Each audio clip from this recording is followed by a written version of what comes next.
بسم اللہ الرحمن الرحیم قد افلح المؤمنون الذین هم فی صلاتهم خاشعون والذین هم عن اللغو معرضون والذین هم للزکاة فاعلون والذین هم لفروجهم حافظون إلا على أزواجهم أو ما ملكت أيمانهم فإنهم غير ملومين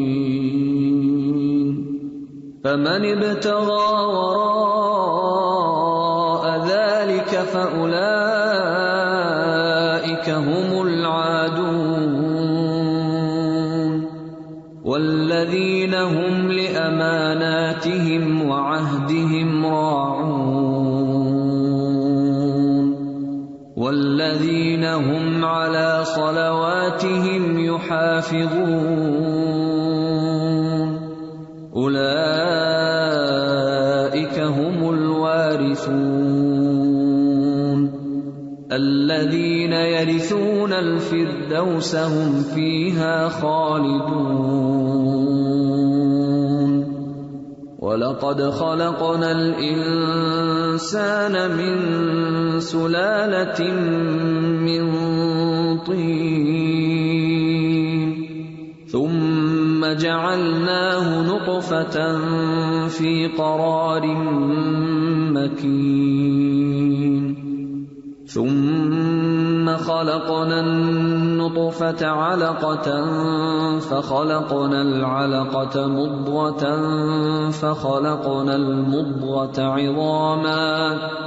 فَخَلَقْنَا الْمُضْغَةَ عِظَامًا فَكَسَوْنَا الْعِظَامَ لَحْمًا ثُمَّ أَنشَأْنَاهُ خَلْقًا آخَرَ فَتَبَارَكَ اللَّهُ أَحْسَنُ الْخَالِقِينَ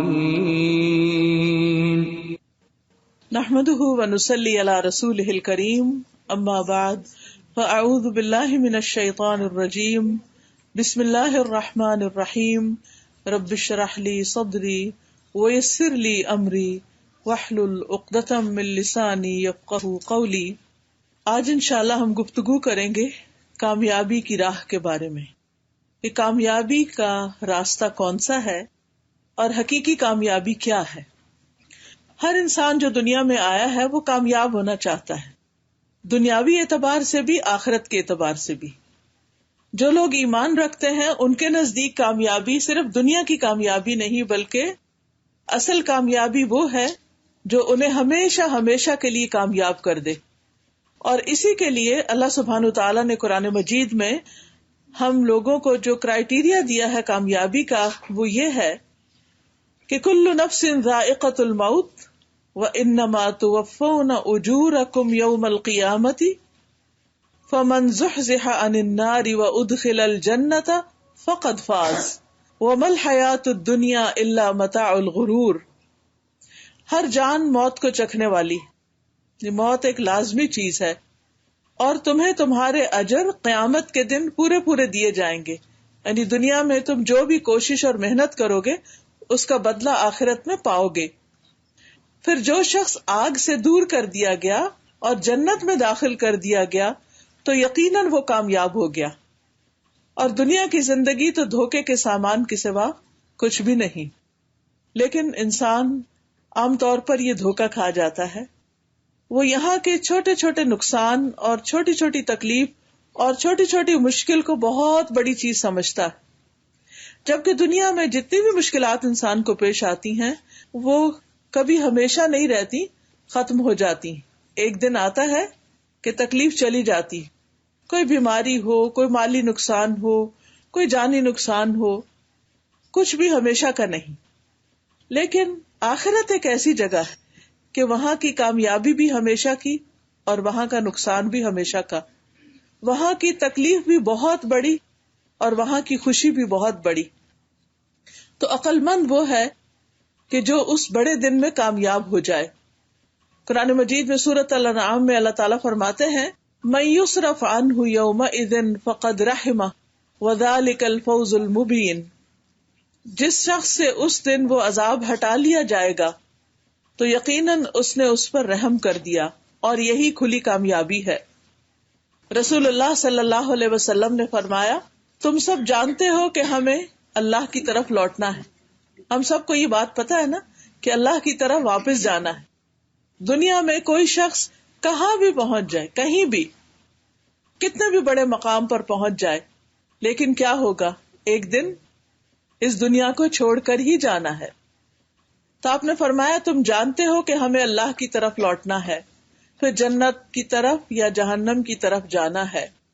وہ ایسی جگہ ہے کہ وہاں سے کوئی روانگی نہیں, وہ ایسی ہمیشگی ہے کہ جس میں موت نہیں آئے گی, اور وہاں ایسے جسم ہوں گے جو مرنے والے نہیں ہوں گے, جن کو کوئی خاتمہ نہیں, کوئی ڈکے نہیں, کوئی جنت والوں کے لیے کوئی بڑھاپا نہیں, کوئی بیماری نہیں, کوئی زوال نہیں. ان کی نعمتیں بڑھتی چلی جائیں گی. اسی طرح جہنم والوں کی سزا بھی بڑھتی چلی جائے گی. فلن نزیدکم الا عذابا, ہرگز نہیں ہم زیادہ کریں گے مگر عذاب ہی کو. ان کی سزا بڑھتی جائے گی, ان کی نعمتیں بڑھتی چلی جائیں گی. اس لیے انسان کو اس کامیابی کی فکر ہونی چاہیے اور اس کے لیے کچھ کرنا چاہیے, کیونکہ قیامت کے دن جہنم والوں میں سے ایک آدمی کو بلایا جائے گا جو دنیا والوں میں سب سے زیادہ نعمتیں رکھتا تھا, بہت نعمتیں. اس کو جہنم میں ایک غوطہ دیا جائے گا اور اس سے کہا جائے گا اے آدم کے بیٹے, کیا تو نے کبھی کوئی بھلائی دیکھی تھی, کیا تجھے کبھی کوئی نعمت ملی تھی؟ تو وہ کہے گا اے میرے رب کی قسم کبھی نہیں. یعنی دنیا میں اگر کسی انسان کا ہر لمحہ بھی خوشی میں گزرے اور آرام میں گزرے تو وہ جہنم کی ایک جھلک کھا کے کہے گا کہ میں نے کبھی کوئی آرام نہیں دیکھا. ساری زندگی کا آرام اس آخرت کی تکلیف کے مقابلے میں کچھ بھی نہیں.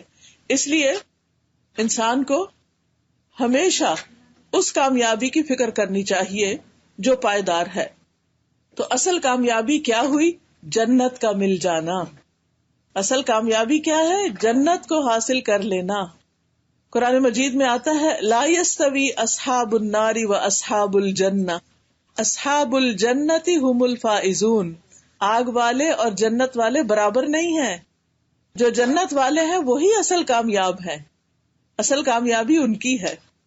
نبی صلی اللہ علیہ وسلم نے فرمایا اللہ تبارک و تعالی نے جنت کو پیدا کیا, اللہ سبحانہ و تعالی نے جنت کو پیدا کیا اس طرح کہ ایک اینٹ سونے کی تھی, ایک اینٹ چاندی کی تھی, اور اس کا گارا کستوری کا تھا. اللہ تعالیٰ نے اسے کہا کلام کرو, بات کرو, یعنی جنت کو کہا بولو. اس نے کہا قد افلح المؤمنون, یقیناً فلاح پا گئے, کامیاب ہو گئے مومن. تو کامیابی کے لیے سب سے پہلی شرط ایمان ہے. لیکن ہم سب کو یہ معلوم ہونا چاہیے کہ ایمان صرف زبانی اقرار کا نام نہیں, عمل بھی ایمان میں شامل ہے. اسی لیے ساتھ ہی فرمایا قد افلح المؤمنون الذین هم فی صلاتهم خاشعون, یقیناً کامیاب ہو گئے وہ مومن جو اپنی نمازوں میں خشوع و خضوع اختیار کرتے ہیں, پوری توجہ کے ساتھ نماز ادا کرتے ہیں, ٹھہر ٹھہر کے ادا کرتے ہیں, وقت پر ادا کرتے ہیں. نماز ان کی آنکھوں کی ٹھنڈک ہے, محبت سے ادا کرتے ہیں, نماز کا انتظار کرتے ہیں, نماز کا شوق رکھتے ہیں. نماز ان کے لیے اللہ سبحانہ وتعالی سے ملاقات کا ذریعہ ہے. وہ نماز پڑھ کر خوش ہوتے ہیں اور خوشی سے نماز کی طرف جاتے ہیں, کیونکہ قیامت کے دن بھی وہی اللہ سبحانہ وتعالی سے ملاقات کر کے خوش ہوں گے جو دنیا میں اللہ سے ملاقات کر کے خوش ہوتے ہیں, کیونکہ ان کے پاس اللہ سبحانہ وتعالی کو دکھانے کے لیے کچھ ہوگا. جبکہ اس کے برعکس, اس کے مقابلے میں وہ لوگ جو دنیا میں اللہ سے ملاقات نہیں کرنا چاہتے, نماز نہیں پڑھنا چاہتے, قیامت کے دن خالی ہاتھ ہوں گے, کیونکہ سب سے پہلا حساب ہی نماز کا ہے. خالی ہاتھ ہوں گے, اللہ سبحانہ وتعالی کے سامنے جاتے ہوئے بھی شرمائیں گے, ڈریں گے, گھبرائیں گے کہ ہم کیا منہ دکھائیں. بالکل کسی بھی ایسے انسان کی طرح کہ جو اپنی ڈیوٹی پر نہ پہنچے, اپنا کام نہ کرے, اپنی ذمہ داری نہ نبھائے تو پھر اسے سخت شرمندگی لاحق ہوتی ہے. تو اس لیے اللہ سبحانہ وتعالیٰ نے جب جنت کو کہا کہ تم بات کرو تو کہنے لگی قد افلح المؤمنون. فرشتوں نے کہا اے جنت تیرے لیے خوشخبری ہو، تو بادشاہوں کا ٹھکانہ ہے. یعنی اصل بادشاہ وہ ہے جو تیرے اندر پہنچ کر تجھ میں آ کر بادشاہ بنیں گے اور ہمیشہ ہمیشہ ان کی بادشاہی قائم رہے گی، اور وہاں جا کر ان کے سارے غم ختم ہو جائیں گے، غم بھول جائیں گے. کیونکہ دنیا میں جو شخص سب سے زیادہ تکلیف میں تھا، بہت شدید تکلیف میں، جب اسے جنت کی ایک جھلک دکھائی جائے گی، ایک نظارہ دکھایا جائے گا تو اس سے پوچھا جائے گا کیا کبھی تم نے کوئی تکلیف دیکھی؟ تو وہ کہے گا اے رب تیری ذات کی قسم، اللہ کی قسم، میں نے کبھی کوئی تکلیف نہیں دیکھی. یعنی اسے ساری تکلیفیں بھول جائیں گی. وہ کہے گا میں نے کبھی کوئی شدت اور سختی دیکھی ہی نہیں. لہٰذا آج اگر ہمیں اللہ سبحانہ وتعالیٰ کی اطاعت میں، اس کی بندگی میں، نماز میں، روزے میں، صدقہ خیرات میں، اللہ کی خاطر بندوں کی خدمت میں، بندوں کے خیر خواہی میں اگر کوئی تکلیف اٹھانی پڑے تو اسے خوشی خوشی اٹھایا کرے، کیونکہ آخرت میں جا کر تو یہ تکلیف کچھ تکلیف ہی نہیں لگے گی. اصل تکلیف تو قبر کا عذاب ہے، اصل تکلیف تو جہنم کا عذاب ہے. دنیا کی آگ برداشت نہیں ہوتی، کہا یہ کہ انسان جہنم کی آگ کے لیے صبر کرے جو دنیا کی آگ سے 69 ٹائمز زیادہ ہے. جہنم کی آگ کے 70 حصے ہیں، اس میں سے صرف ایک حصہ 1% 1 ڈگری ہے دنیا کی آگ ہے. اتنی تیز آگ میں کون شخص صبر کر سکے گا؟ تو اس لیے اصل کامیابی اس کی ہے کہ جو جنت میں پہنچ جائے، جنت کو پالے. اور جنتی اسی لیے جب جنت میں پہنچیں گے تو کہیں گے وَقَالُوا الْحَمْدُ لِلَّهِ الَّذِي أَذْهَبَ عَنَّا الْحَزَنَ إِنَّ رَبَّنَا لَغَفُورٌ شَكُورٌ. وہ کہیں گے کہ اللہ کا شکر ہے جس نے ہم سے غم دور کر دیا، یقیناً ہمارا پروردگار بخشنے والا قدردان ہے، جس نے اپنے فضل سے ہمیں ابدی قیام گاہ میں لا اتارا، نہ جہاں ہمیں مشقت اٹھانی پڑتی ہے اور نہ تھکان لاحق ہوتی ہے. یعنی جنت ایسی جگہ ہے کہ جہاں انسان کو کسی قسم کی نہ کوئی تھکاوٹ، نہ کوئی محنت، نہ کوئی کام، کچھ بھی نہیں کرنا پڑے گا. وہاں انسان دراصل ہر طرح کی خوشیاں ہی خوشیاں حاصل کرے گا. تو اس لیے انسان کو اس کامیابی کے لیے کوشش کرنی چاہیے. لیکن یاد رکھیے اس کامیابی کو پانے کا طریقہ توحید خالص ہے، ہر طرح کے شرک سے بیزاری. اللہ کی ذات میں، اللہ کی صفات میں کسی بھی قسم کا شرک اللہ کو پسند نہیں. عبداللہ بن مسعود سے روایت ہے، وہ کہتے ہیں کہ رسول اللہ صلی اللہ علیہ وسلم نے فرمایا جو شخص اس حال میں فوت ہوا کہ وہ اللہ کے ساتھ شریک کرتا ہو وہ دوزخ میں داخل ہوگا. اور وہ کہتے ہیں کہ جو شخص اس حال میں فوت ہوا کہ اللہ کے ساتھ کسی کو شریک نہ ٹھہرائے وہ جنت میں داخل ہوگا. تو کامیابی کا پہلا راستہ لا الہ الا اللہ ہے کہ اللہ کے سوا کوئی معبود نہیں، کوئی عبادت کے لائق نہیں. ہماری نماز، ہمارا روزہ، ہماری زندگی کی ہر چیز اللہ کی خاطر ہو. یاد رکھیے شرک 2 طرح کا ہوتا ہے، ایک شرک اکبر اور ایک شرک اصغر. الحمدللہ ہم میں سے کوئی بھی غیر اللہ کے لیے نماز نہیں پڑھتا، یا غیر اللہ کے آگے سجدہ نہیں کرتا، یا اللہ کے سوا کسی اور کے آگے ہاتھ نہیں پھیلاتا، اس سے دعا نہیں کرتا. ہم سب کچھ اللہ ہی سے مانگتے ہیں اور اللہ ہی کے سامنے ہاتھ باندھ کے کھڑے ہوتے ہیں، ایاک نعبد و ایاک نستعین کرتے ہیں. لیکن یاد رکھیے ایک چھوٹا شرک بھی ہوتا ہے اور وہ ہے ریاکاری، دکھاوا، دکھاوے کی نماز، دکھاوے کی قربانی، دکھاوے کی نیکیاں، لوگوں کے سامنے نیک بننا اور لوگوں کو ثابت کرنا کہ ہم بڑے اچھے لوگ ہیں.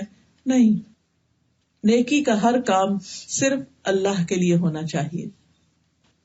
اسی طرح ہانی بن یزید کہتے ہیں میں نے کہا اللہ کے رسول صلی اللہ علیہ وسلم کون سی چیز جنت کو واجب کرتی ہے؟ آپ نے فرمایا تم عمدہ کلام کرو اور کھانا کھلانے کو لازم پکڑ لو، یعنی اپنی عادت بنا لو. یعنی جب کسی سے بات کرو، جیسے قرآن مجید میں آتا ہے قولوا للناس حسنا، لوگوں سے اچھے سے بات کرو. کیا نقصان ہوتا ہے ہمارا اگر ہم کسی سے پیار سے، محبت سے، آرام سے بات کریں، طنز نہ کریں، ڈانٹ ڈپٹ نہ کریں، کسی کی بےزتی نہ کریں، کسی کے ساتھ بدتمیزی سے پیش نہ آئے. یعنی اگر کسی کو انکار بھی کرنا تو آرام سے کر دے، پیار سے کر دے، چاہے اپنا بچہ ہو چاہے کوئی اجنبی ہو. اور دوسرا، کھانا کھلانے کو لازم پکڑ لو. یعنی اپنی زندگی میں جو بھی آپ صدقہ خیرات کرتے ہیں اس میں سے کوئی ایک ایسی چیز باندھ لے اپنے ساتھ جو کھانا کھلانے سے متعلق ہو، اور آپ اس کو ریگولر بیسس پہ کریں. صدقہ ایک تو بلاؤں کو ٹالتا ہے، اور دوسرا یہ کہ کھانا کھلانا جنت میں لے جانے والے کاموں میں سے ہے. یعنی صحابی نے پوچھا کوئی ایسا کام بتا دے جو جنت واجب کرنے والا. اور اس میں آپ دیکھیے کہ ہم خواتین ماشاءاللہ اپنے گھر والوں کے لیے تو پکاتے ہی ہیں، اس میں بھی خوشی سے پکائیں، اچھے سے پکائیں، اور احسان نہ جتائیں، کھلا کے ان کو ساتھ باتیں نہ سنائیں. اسی طرح اگر کسی اور کو بھی کھلایا ہے، بعض اوقات ایسا بھی ہوتا ہے نا کہ کوئی مہمان آ جاتے ہیں یا پھر کوئی دعوت ہوتی ہے تو اس کو مینشن نہ کریں. میں نے اس کو 6 دفعہ بلایا، اس نے تو مجھے 1 دفعہ نہیں پوچھا. آج ہی کسی شخص نے اپنے مسائل بتایا، اس نے لٹرلی یہ بات کی، ہم نے 6 دفعہ فلاں کو کھانے پہ بلایا، اس نے 1 دفعہ بھی کبھی ہمیں نہیں بلایا. کر کے ضائع کیا نا. کیونکہ لا تبطلوا صدقاتکم بالمن والاذی، کس کے لیے کھلایا تھا؟ اس لیے کہ وہ واپس ہمیں کھلائے. جو اللہ کے لیے کھلاتا ہے نا، وہ کہتا ہے انما نطعمکم لوجہ اللہ لا نرید منکم جزاء ولا شکورا. ہم تو تمہیں صرف اللہ کے چہرے کی خاطر کھلاتے ہیں کہ ہم اللہ کا دیدار کریں، ہمیں اس کے بدلے میں واپس کھانا نہیں کھانا تم سے. لا نرید منکم جزاء، ہم نہ کوئی بدلہ چاہتے ہیں، ولا شکورا، شکریہ کی بھی نہیں خواہش ہمیں. ایسے کھلائے بندہ، پھر ملتا ہے اللہ سے اجر، پھر اس کا بدلہ ہوتی ہے جنت. اسی طرح جنت تک پہنچنے کے لیے ایک اور کام بھی ہے، اور وہ ہے علم کے راستے پر چلنا. نبی صلی اللہ علیہ وسلم نے فرمایا جو شخص علم حاصل کرنے کے راستے پہ چلتا ہے، جیسے آپ یہاں پہنچے ہیں، اسی طرح اور کسی دینی مجلس میں جاتے ہیں، سیکھتے ہیں، کیونکہ اس سے یاد دہانی ہوتی، ہمیں باتیں پتہ ہوتی ہیں. یہ ساری باتیں ایسی نہیں کہ جو آپ کو پہلی دفعہ پتہ چل رہی ہیں، آپ کو پتہ ہے، لیکن کیا ہوتا ہے ہم دنیا کے کاموں میں لگے پھر بھول جاتے ہیں. آدم علیہ السلام بھی بھولے تھے نا، جنت میں پھل کھا لیا تھا، تو آدم کی اولاد بھی بھولتی ہے. ہم سب بھول جاتے ہیں، ہمیں پھر یاد کرانا پڑتا ہے. کیا ہم اپنے بچوں کو نہیں یاد کراتے؟ وہی باتیں جو پہلے بھی ان کو پتا ہوتی پھر یاد کراتے کہ یہ کرنا ہے. اور جو کام جتنا اہم ہوتا ہے اس کو اتنی ہی دفعہ بار بار یاد کراتے ہیں تاکہ بھول نہ جائے انسان. تو اللہ سبحانہ وتعالیٰ نے بھی قرآن میں، نبی صلی اللہ علیہ وسلم نے حدیث میں ہمیں بہت سی چیزوں کو یاد کرایا ہے. لیکن اگر ہم علم کی مجلسوں میں ہی نہ جائیں تو کہاں سے یاد دہانی ہوگی؟ تو جو شخص جنت میں جانا چاہتا ہے اس کے لیے لازم ہے کہ وہ علم کا راستہ پکڑے، سیکھنے کے لیے گھر سے نکلے. جتنے قدم چل کے جائے گا اس کے لیے اتنا ہی بڑا اجر ہوگا. فرمایا جو شخص علم حاصل کرنے کے لیے گھر سے نکلتا ہے، علم کے راستے پہ چلتا ہے، اللہ اس کے لیے جنت کا راستہ آسان فرما دیتا ہے. یعنی اس کے لیے کامیابی کے راستے، کامیابی کے دروازے کھل جاتے ہیں. کیونکہ اصل کامیابی کیا ہے؟ جنت کا حصول. سورۃ الفتح میں آتا ہے لیدخل المؤمنین والمؤمنات جنات تجری من تحتها الانہار خالدین فیہا ویکفر عنہم سیئاتہم وکان ذلک عند اللہ فوزا عظیما. تاکہ وہ مومن مردوں اور مومن عورتوں کو ان باغوں میں داخل کرے جن کے نیچے نہریں چلتی ہیں، ہمیشہ ان میں رہنے والے ہوں گے، اور ان سے برائیاں دور کر دے. اور یہ ہمیشہ سے اللہ کے نزدیک بہت بڑی کامیابی ہے. یعنی اللہ کے نزدیک بہت بڑی کامیابی کیا ہے؟ کہ اہل ایمان جنت میں داخل ہو جائیں. فرشتے بھی ایمان والوں کے لیے دعا کرتے ہیں، کیا کہ اللہ تعالیٰ انہیں برائیوں سے بچا لے، اور جو برائیوں سے بچا لیا گیا اس پر تو نے رحمت کر دی، اور یہی بڑی کامیابی ہے. تو کامیابی کے لیے کیا ضروری ہے کہ انسان اچھے کام شروع کر دے اور برے کام چھوڑ دے. لیکن پھر اس کے لیے انسان کو یہ پتا ہو کہ کیا کیا اللہ تعالیٰ کو پسند نہیں، تاکہ ان کاموں کو انسان اپنی زندگی سے نکال دے، دور کر دے. ایسے شخص پر اللہ کی حقیقی معنوں میں رحمت ہوتی ہے. اسی طرح گناہوں سے معافی کا پھر آسان طریقہ کیا ہے؟ لوگوں سے تکلیف دور کرنا. رسول اللہ صلی اللہ علیہ وسلم نے فرمایا ایک شخص کے اگلے پچھلے گناہوں کو اس لیے معاف کر دیا گیا کہ اس نے لوگوں کے راستے سے کانٹے والی شاخ ہٹا دی تھی کہ لوگوں کو تکلیف نہ ہو. تو آپ سوچئے کہ کانٹے والی شاخ ہٹانے سے سب لوگ آسانی سے گزر جائیں گے، کسی کو کانٹا نہیں چبھے گا، کوئی گرے گا نہیں، کوئی اٹکے گا نہیں. اللہ کو یہ نیکی اور یہ عمل بہت پسند آ گیا. اللہ سبحانہ تعالیٰ نے اس کو اس کی برائیوں سے بچا لیا جس طرح اس نے لوگوں کو تکلیف سے بچایا. لیکن سوچئے وہ لوگ جو لوگوں کے راستے میں کانٹے بکھیرتے ہیں اور ان کی لیگ پولنگ کرتے ہیں اور ان کے لیے مشکلیں کھڑی کرتے ہیں. تو ہمیں ہر اس کام سے بچنا ہے کہ جس سے لوگوں کو تکلیف ہو، لوگوں کو اذیت ہو. پھر اسی طرح اصل کامیابی اللہ کی رضا بھی ہے کہ انسان اپنی زندگی میں اللہ سبحانہ و تعالیٰ کو راضی کر دے ان کاموں کو کر کے جن کا اللہ نے حکم دیا، اور ان برائیوں کو چھوڑ کر جن سے اللہ سبحانہ و تعالیٰ نے بچنے کا حکم دیا. اب دیکھیں آدم علیہ السلام کو جب جنت میں لے جایا گیا امتحان کے لیے تو اللہ تعالیٰ نے ایک حکم دیا تھا اور ایک چیز سے روکا تھا. حکم کیا تھا کہ جنت میں جہاں سے جو جی چاہے با فراغت کھاؤ، کھلا کھاؤ، بس ایک درخت کے پاس نہیں جانا. ایک چیز سے روک دیا، کھانے کا حکم دیا اور منع کیا ایک درخت کے پاس جانے سے. اب انہوں نے کیا کیا؟ شیطان کے پھیر میں آگے وسوسہ اس نے ڈالا اور ان کو بھلا دیا اور وہ اسی درخت کا پھل کھا بیٹھے. تو اللہ سبحانہ تعالیٰ ناراض ہو گئے، جنت کا لباس واپس لے لیا گیا. دنیا میں ہم سب کو اللہ تعالیٰ نے کچھ کام کرنے کے لیے کہا ہے اور کچھ چیزوں سے بچنے کے لیے کہا ہے. ہم سب کو پتا ہے اللہ تعالیٰ نے ہم پر حرام کیا ماں باپ کی نافرمانی، حقوق الامہات، رشوت کھانا، سود کھانا. اللہ نے حرام کیا جھوٹ کو، غیبت کو، چغلی کو. اللہ نے حرام کیا ہمارے لیے دوسروں کو دھوکہ دینا، خیانت کرنا، دوسروں کو اذیت دینا، جادو کرنا.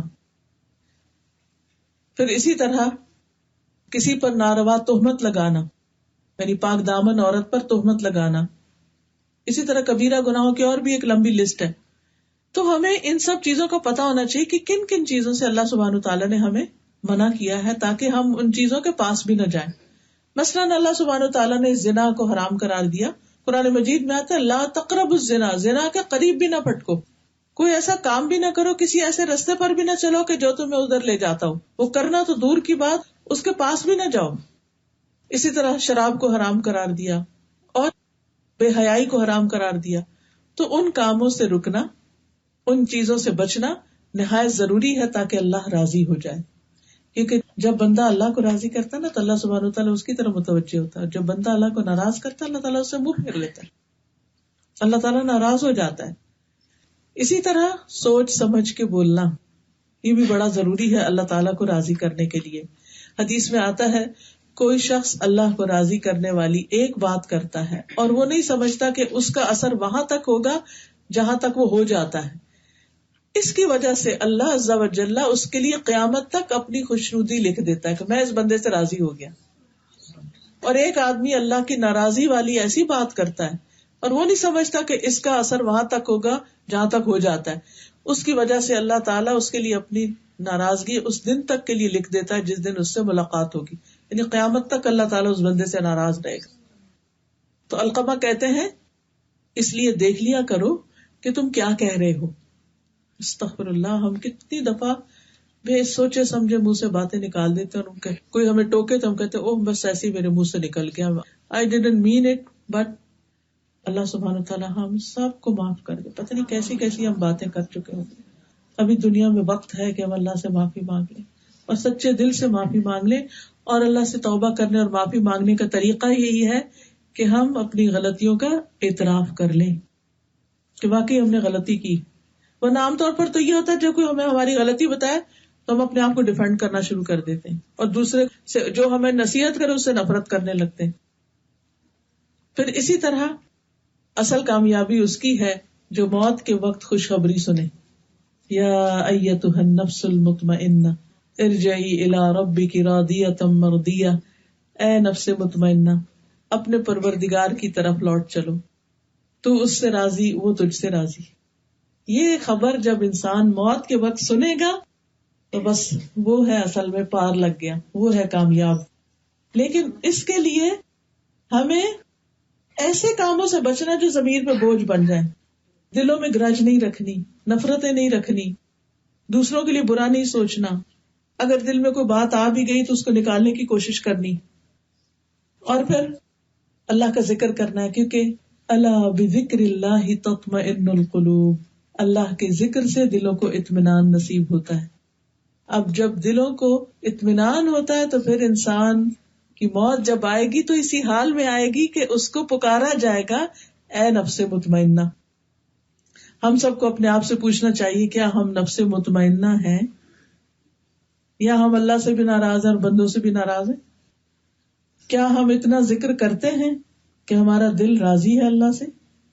ہم حالات کیسے بھی ہوں، موسم کیسا بھی ہو، ہم اپنی ذات کے اندر مطمئن اور پرسکون ہو کے سوتے ہیں کہ ہم نے کسی کو اذیت نہیں دی، کسی کا دل نہیں دکھایا، کسی کی غیبت نہیں کی، کسی کی چغلی نہیں کی، کسی کے ساتھ کوئی زیادتی نہیں کی.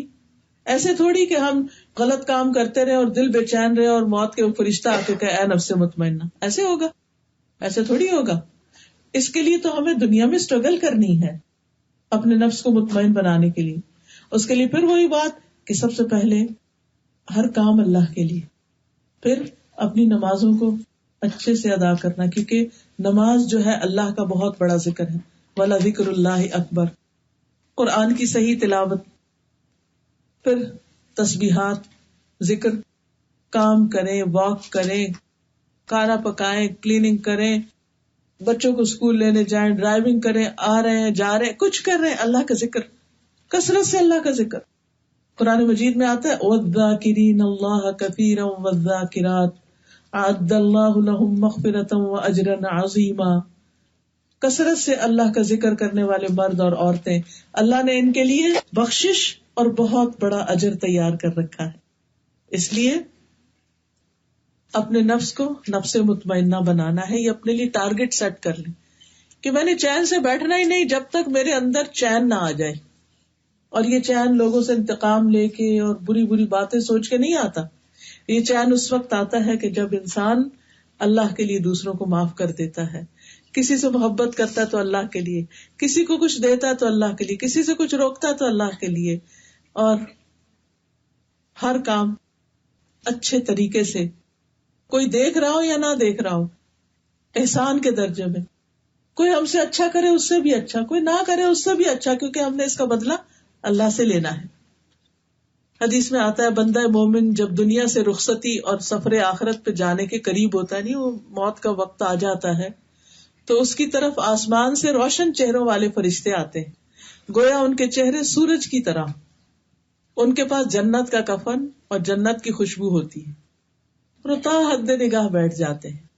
پھر ملک الموت آتے ہیں، آ کے سرہانے بیٹھ جاتے ہیں اور کہتے ہیں اے پاکیزہ نفس. دیکھیے کس طرح بلاتے ہیں، اے پاکیزہ نفس، اللہ کی مغفرت اور خوشنودی کی طرف چلو. چنانچہ اس کی روح اس طرح بہہ کے نکل جاتی جیسے مشکیزے کے منہ سے پانی کا قطرہ نکل جاتا ہے.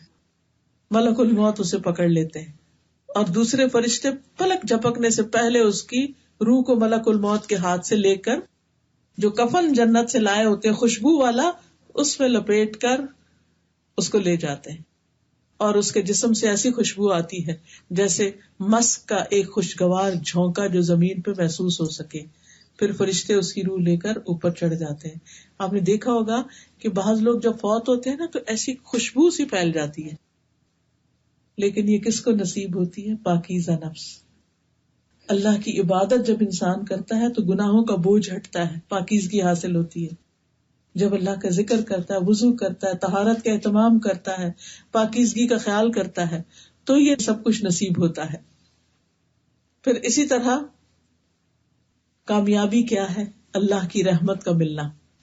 کیونکہ اللہ سبحانہ وتعالی کی رحمت جب تک نہ ڈھانپے کوئی شخص جنت میں جا ہی نہیں سکتا، بلکہ جنت کو بھی اللہ سبحانہ وتعالی نے اپنی رحمت فرمایا ہے. لیکن یہ رحمت کیسے ملتی ہے؟ حدیث میں آتا ہے جب کوئی شخص اپنے کسی مسلمان بھائی کی عیادت کرتا ہے تو وہ جنت کے باغات میں چلتا ہے یہاں تک کہ بیٹھ جائے، اور اس کے بیٹھنے پر اللہ کی رحمت اسے ڈھانپ لیتی ہے. پھر اللہ کے ذکر کی مجلس اس کو رحمت ڈھانپتی ہے. صحیح مسلم کی روایت ہے، رسول اللہ صلی اللہ علیہ وسلم نے فرمایا جو لوگ اللہ عز و جل کے ذکر کے لیے بیٹھے ہوتے ہیں فرشتے انہیں گھیر لیتے ہیں اور رحمت انہیں ڈھانپ لیتی ہے، سکینت ان پہ نازل ہوتی ہے اور اللہ ان کا ذکر اپنے پاس موجود فرشتوں میں کرتے ہیں.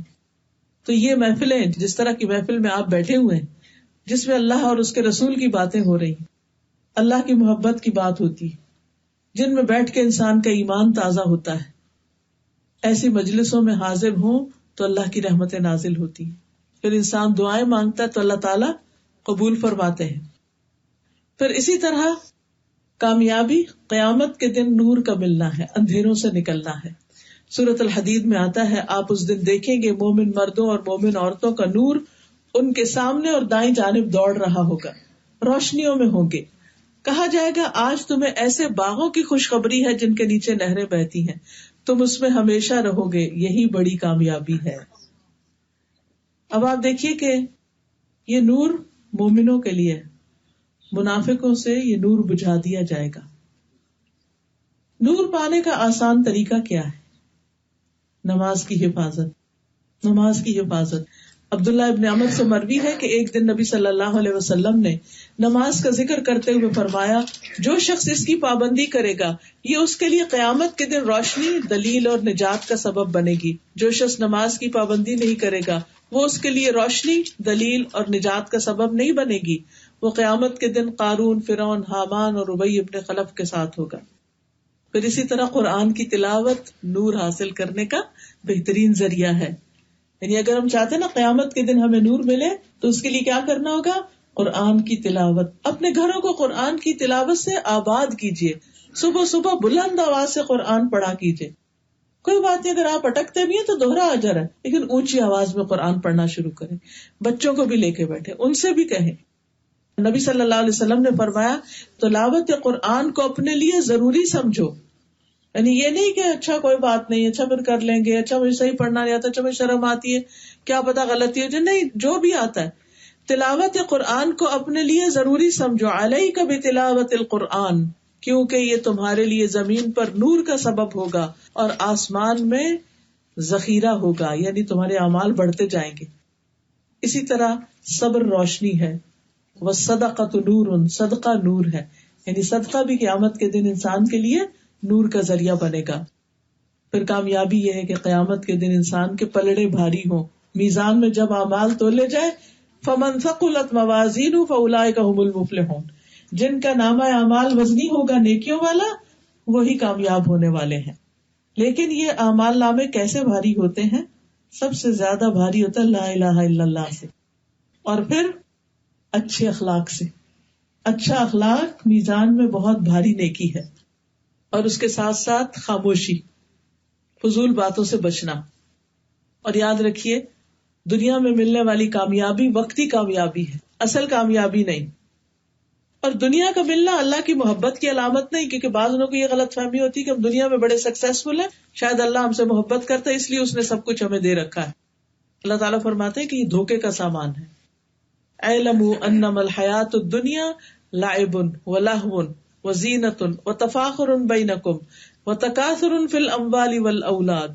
خوب جان لو کہ دنیا کی زندگی محض کھیل تماشا، زینت و آرائش، تمہارا آپس میں ایک دوسرے پر فخر کرنا، مال و اولاد میں ایک دوسرے سے زیادہ حاصل کرنے کی کوشش کرنا ہے. یہ ایسے ہی جیسے بارش ہوئی اور اس نے نباتات اگائی اور کاشتکار خوش ہو گئے، پھر وہ خوب پھلتی پھولتی ہے، پھر زرد ہو جاتی ہے، پتے سارے پیلے ہو جاتے ہیں، اور پھر کیا ہوتا ہے؟ گر جاتے ہیں. اور پھر گرنے کے بعد زمین پہ کیا ہوتا ہے؟ بس بن جاتے ہیں. ختم.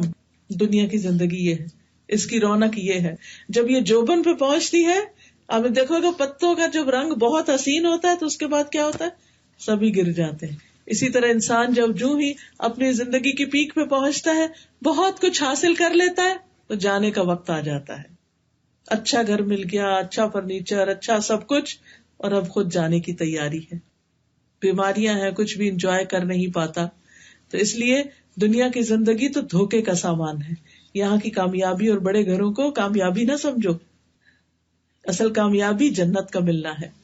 اور جو لوگ اللہ سے دور ہوں، اللہ کا ذکر نہ کریں، نماز نہ پڑھیں، اگر وہ ان سب چیزوں کے باوجود دنیا ان کو بہت مل رہی ہے تو دھوکا ہے ان کا کہ وہ کامیاب ہے. دنیا کی ہرس جتنی بڑھتی جاتی ہے، اللہ سے دوری میں اضافہ ہوتا چلا جاتا ہے. دنیا میں جو کچھ حاصل ہوتا جاتا ہے، اللہ کے ہاں درجے کم ہوتے جاتے ہیں. پھر اسی طرح انسان کے لیے تھوڑی دنیا بھی بہت کافی ہے اگر وہ اپنے باقی وقت کو اللہ کی عبادت کے لیے استعمال کر لے. کیونکہ آپ نے دیکھا ہوگا جتنا ہم سامان گھروں میں زیادہ جمع کرتے ہیں اتنے ہی ہمارے کام بڑھ جاتے ہیں. جتنے برتنوں کی قسمیں زیادہ اتنا ہی ان کو سنبھالنے کا کام زیادہ. جتنے ڈریسز زیادہ اتنا ہی ان کو سنبھالنے کا کام زیادہ. اسی طرح باقی چیزیں بھی جب مختصر ہوتی ہیں چیزیں تو وقت زیادہ نکل آتا ہے. کس کے لیے؟ اللہ کی عبادت کے لیے بھی اور بندوں کی خدمت کے لیے بھی. حدیث میں آتا ہے جب اللہ تعالیٰ کسی بندے سے محبت کرتے ہیں تو اسے دنیا سے اس طرح روکتے ہیں جس طرح تم میں سے کوئی اپنے مریض کو پانی سے روکتا ہے. یعنی جب پیٹ کی بیماری ہو جاتی ہے نا، پانی بھر جاتا ہے پیٹ میں، تو اس کو پانی نہیں پینے دیا جاتا. تو بعض اوقات اللہ سبحانہ تعالیٰ کچھ بندوں کو ایسی بیماریوں میں مبتلا کر دیتا ہے کہ وہ بہت کچھ کھا ہی نہیں سکتے، اس سے بھی الرجی، اس سے بھی، اس سے بھی، اس سے بھی. تو اللہ تعالیٰ نے روک دی اس سے دنیا. لیکن اس سے کیا حاصل ہو جاتا ہے؟ اگر وہ بندہ صبر کرتا ہے اللہ کی رضا حاصل ہوتی ہے. لیکن جو شخص نافرمانیوں کے باوجود سب کچھ پاتا چلا جاتا ہے تو یہ دراصل اللہ کی طرف سے استدراج ہوتا ہے کہ پھر آہستہ آہستہ آہستہ ایک دم پکڑتا ہے اس کو. تو گویا میں اب خلاصہ کروں کہ اگر ہم چاہتے ہیں کامیاب ہوں تو کیا کریں؟ سب سے پہلے اللہ پر ایمان. الا ان اولیاء اللہ لا خوف علیہم ولا هم يحزنون الذين آمنوا وكانوا يتقون لهم البشرى في الحياة الدنيا وفي الآخرة لا تبديل لكلمات الله ذلك هو الفوز العظيم. بے شک اللہ کے دوست، ان کے اوپر نہ کوئی خوف نہ کوئی غم، وہ جو ایمان لائے اور وہ تقوی اختیار کرتے تھے، ان کے لیے دنیا میں بھی خوشخبری ہے اور آخرت میں بھی. اللہ کی باتوں میں کوئی تبدیلی نہیں، یہ بہت بڑی کامیابی ہے. پھر اسی طرح اللہ کا تقوی اختیار کرنا. کامیابی کے لیے کیا کرنا ہے؟ اللہ کا تقوی. اللہ کا تقوی کا مطلب کیا ہے؟ کہ اللہ سے ڈر ڈر کے زندگی بسر کرنا، اس کی نافرمانیوں سے بچنا اور اس کی اطاعت کرنا. پھر کامیابی کے لیے کیا کرنا ہے؟ اللہ اور اس کے رسول صلی اللہ علیہ وسلم کی اطاعت کرنی ہے. وَمَن يُطِعِ اللَّهَ وَرَسُولَهُ وَيَخْشَ اللَّهَ وَيَتَّقْهِ فَأُولَٰئِكَ هُمُ الْفَائِزُونَ. جو اللہ اور اس کے رسول کی اطاعت کرے گا اور اللہ سے ڈرے گا اور اس کا تقوی اختیار کرے گا تو یہی لوگ دراصل کامیاب ہونے والے ہیں. وَمَن يُطِعِ اللَّهَ وَرَسُولَهُ فَقَدْ فَازَ فَوْزًا عَظِيمًا. جو اللہ اور اس کے رسول کی اطاعت کرے گا وہ عظیم الشان کامیابی پائے گا. تو اس کے لیے جاننا ضروری ہے کہ اللہ تعالیٰ ہم سے کیا چاہتے ہیں اور وہ ہمیں قرآن و سنت سے پتہ چلتا رہتا ہے. پھر اسی طرح اللہ کی طرف سے نازل کیے ہوئے نور یعنی قرآن کی پیروی کرنا، کیونکہ قرآن وہ راستہ دکھاتا ہے جو سب سے زیادہ سیدھا ہے. پھر اللہ کی عبادت، خاص طور پر نماز کی پابندی اور خشوع و خضوع، فرائض کی ادائیگی، کثرت سے اللہ کا ذکر، نیک اعمال بجا لانا، حرام کاموں سے بچنا، سچائی اختیار کرنا کیونکہ اس دن سچوں کو ان کا سچ نفع دے گا. جھوٹ سے بچنا کیونکہ سچائی کے بارے میں حدیث میں آتا ہے سچ نیکی کی طرف رہنمائی کرتا ہے اور نیکی جنت کی طرف لے جاتی ہے. اور آدمی مسلسل سچ بولتا ہے یہاں تک کہ اللہ کے یہاں صدیق لکھ لیا جاتا ہے. پھر اللہ کی نعمتوں کا ذکر کرنا، شکر ادا کرنا، یہ کامیابی کا راستہ ہے. ایسا شخص دنیا میں بھی کامیاب ہوتا ہے اور آخرت میں بھی، کیونکہ اللہ کا وعدہ ہے لَإِن شَكَرْتُمْ لَأَزِيدَنَّكُمْ. اگر تم نے شکر ادا کیا تو میں تمہیں نعمتیں ضرور زیادہ دوں گا اور زیادہ دوں گا. پھر اللہ اور اس کے رسول کے فیصلوں کو تسلیم کر لینا کہ جو اللہ نے میرے حق میں لکھا ہے وہ بہت اچھا ہے. پھر کامیابی کے لیے توبہ، ہر گناہ پہ، چھوٹے پہ بڑے پہ اللہ کی طرف پلٹ جانا، جیسے آدم علیہ السلام پلٹ گئے تھے. نبی صلی اللہ علیہ وسلم نے فرمایا خوشخبری ہے اس کے لیے جو اپنے نامہ اعمال میں کثرت سے استغفار پائے. کچھ لوگوں کی عادت ہوتی ہے نا کہ ہر چھوٹی بڑی بات پر بندوں سے سوری کر لیتے ہیں. اسی طرح کچھ لوگوں کی عادت ہوتی ہے وہ ہر چھوٹی بڑی غلطی پر اللہ سے توبہ کرتے ہیں، اللہ تو مجھے معاف کر دے. نبی صلی اللہ علیہ وسلم دن میں 70 سے 100 بار استغفار کرتے، تو ہمیں تو اس سے زیادہ ہی کرنے کی ضرورت ہے. پھر اپنے نفس کا تزکیہ کرنا، قد افلح من زکاہا، کامیاب ہو گیا وہ جس نے اپنے نفس کو پاک کر لیا. پھر اللہ کے راستے میں جد و جہد کرنا، دین کی خدمت کرنا، دین پھیلانے کے لیے کوشش اور محنت کرنا. کیونکہ جو شخص خود اللہ پر ایمان اور عمل صالح کا لطف اٹھا لیتا ہے پھر اس کو شوق لگ جاتا ہے کہ باقی سب بھی یہ اچھے اچھے کام کریں. پھر جان اور مال اللہ کے راستے میں لگانا، اپنا وقت بھی لگانا اور اس کے ساتھ ساتھ مال بھی خرچ کرنا اللہ کے راستے میں. پھر اسی طرح رشتہ دار، مسکین اور مسافر پر خرچ کرنا، دل کی تنگی سے بچنا، دوسروں کو اپنے اوپر ترجیح دینا، خود تکلیف اٹھا کر ان کے لیے آسانی پیدا کرنا، ایمان والوں کی صحبت اختیار کرنا، ایمان والوں سے دوستی کرنا، کیونکہ نیک لوگوں کی مجلس میں انسان کو نیکیوں کا شوق پیدا ہو جاتا ہے، اور غافل لوگوں کے بیچ میں انسان بیٹھے تو پھر نیکیوں کا شوق نہیں ہوتا. نبی صلی اللہ علیہ وسلم نے فرمایا مومن کے سوا کسی کی صحبت اختیار نہ کرو، تمہارا کھانا سوائے متقی کے کوئی نہ کھائے، یعنی کہ اچھے ماحول اور اچھی کمپنی میں رہنے کی کوشش کرو. اسی لیے نیک عورت سے شادی کرنے کا بھی حکم ہے تاکہ گھر کا ماحول اچھا ہو. پھر امر بالمعروف اور نہی عن المنکر کرنا، مشکلات پر صبر کرنا، کیونکہ صبر کا اجر بے حساب ہے. قناعت اختیار کرنا، یعنی جو ملا ہے اس پہ راضی رہنا. تواضع اختیار کرنا، ہمبل ہونا. اللہ تعالیٰ فرماتے ہیں یہ آخرت کا گھر ہم ان لوگوں کے لیے مخصوص کرتے ہیں جو دنیا میں بڑائی یا فساد نہیں چاہتے. دنیا میں وہ کچھ تکبر و غرور اور اپنے آپ کو بڑی چیز نہیں سمجھتے، ہمبل ہیں، متواضع ہیں. اسی طرح کامیابی کے راستے میں کچھ رکاوٹیں بھی ہوتی ہیں، جن میں سب سے بڑا کفر اور شرک ہے. آخرت پر ایمان نہ ہونا، آخرت سے غافل ہونا، اللہ سے ملاقات کو بھلا دینا، کنارے پہ رہ کے عبادت کرنا. اگر مطلب پورا ہو رہا ہے تو اللہ کی عبادت کرنا، اگر کوئی کام نہیں ہو تو نماز وغیرہ بھی چھوڑ دینا، بس مجبوری کے مارے کچھ کام کر لینا، دل سے نہ کرنا عبادت.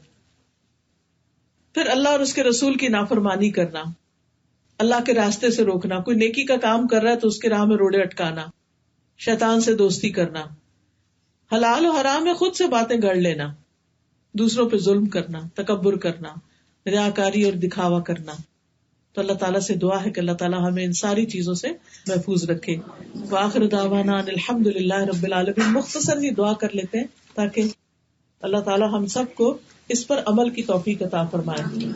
سبحان اللہ والحمد للہ ولا الہ الا اللہ واللہ اکبر ولا حول ولا قوة الا باللہ العلی العظیم. اللہم صلی علی محمد وعلی آل محمد کما صلیت علی ابراہیم وعلی آل ابراہیم انک حمید مجید. اللہم بارک علی محمد وعلی آل محمد کما بارکت علی ابراہیم وعلی آل ابراہیم انک حمید مجید. ربنا آتنا فی الدنیا حسنۃ وفی الآخرۃ حسنۃ وقنا عذاب النار. اے ہمارے رب ہمیں دنیا میں بھلائی اور آخرت میں بھی بھلائی عطا فرما اور ہمیں آگ کے عذاب سے بچا. اللہم اصلح لی دینی الذی هو عصمت امری واصلح لی دنیای التی فیہا معاشی واصلح لی آخرتی التی فیہا معادی واجعل الحیاة زیادۃ لی فی کل خیر واجعل الموت راحۃ لی من کل شر. اے اللہ میرے دین کو درست کر دے جو میرے معاملات کا محافظ ہے، میری دنیا کو درست کر دے جس میں میرا معاش ہے، میری آخرت کو درست کر دے جس میں مجھے واپس لوٹنا ہے، میری زندگی کو ہر بھلائی میں میرے لیے زیادتی کا ذریعہ بنا دے اور موت کو میرے لیے ہر شر سے راحت کا ذریعہ بنا دے. یا رب العالمین ہمیں دنیا اور آخرت کی رسوائیوں سے بچا لینا. اللہ ہمارے سارے معاملات میں ہمارا انجام اچھا کر دے، آخرت کے عذاب سے بچانا اور دنیا کے فتنوں سے محفوظ رکھنا. اللہ اسلام کی حالت میں موت عطا کرنا، اسلام کی حالت میں زندہ رکھنا، نیک لوگوں میں شامل کرنا، ہمیں کسی فتنے اور کسی رسوائی کا شکار نہ ہونے دینا. اللہ ہمیں دنیا کی تنگی اور قیامت کے دن کی تنگی سے محفوظ رکھنا. اللہم انا نسألک الجنۃ الفردوس. اللہم انا نعوذ بک من النار. اللہم انا نعوذ بک من جہد البلاء ودرک الشقاء وسوء القضاء وشماتۃ الاعداء. اللہ ہم تیری پناہ میں آتے ہیں سخت مشقت، بد نصیبی کے پانے، بری تقدیر اور دشمنوں کے خوش ہونے سے. یا اللہ ہمیں ان آفتوں اور مصیبتوں سے بچا کے رکھنا. اللہ ہمارے بچوں کو ہدایت دینا. اللہ ہمارے بچوں کو سیدھی راہ دکھا، انہیں ایمان دے، انہیں آخرت کی فکر دے، انہیں نماز کی محبت دے، انہیں نیک کاموں کی محبت عطا فرما دے. اللہ برائیوں سے بچا، برے ماحول اور برے دوستوں سے بچا. اللہ دنیا اور آخرت کی انہیں کامیابیاں عطا فرما. اللہ ہمیں ایمان پر موت دینا. اللہ ہمارے لیے فرشتہ خوشخبری لے کر آئے. اللہ ہمیں اس زندگی سے بہترین فائدہ اٹھانے کی توفیق دے اور زیادہ سے زیادہ نیک کاموں کی توفیق عطا فرما. ہم اپنے اوقات کو اچھے کاموں میں استعمال کریں. اللہ ہمارے والدین پہ اپنی رحمت فرما. اللہ سب بہنوں کو شفائے کاملہ عطا فرما. اللہ ان کے لیے عبادت کو آنکھوں کی ٹھنڈک بنا. اللہ جنہوں نے اس مجلس کا اہتمام کیا انہیں اجر عظیم عطا فرما. اور جو بہنیں آئی ہیں ان کا آنا ہر قدم قبول فرما. اور جو بھی سننے والے ہیں اور جو بھی سیکھنے والے ہیں ان سب کی کوشش کو قبول فرما. ربنا تقبل منا انك انت السميع العليم وتب علينا انك انت التواب الرحيم. وصلى الله تعالى على خير خلقه محمد وعلى آله واصحابه واهل بيته اجمعين برحمتك يا ارحم الراحمين.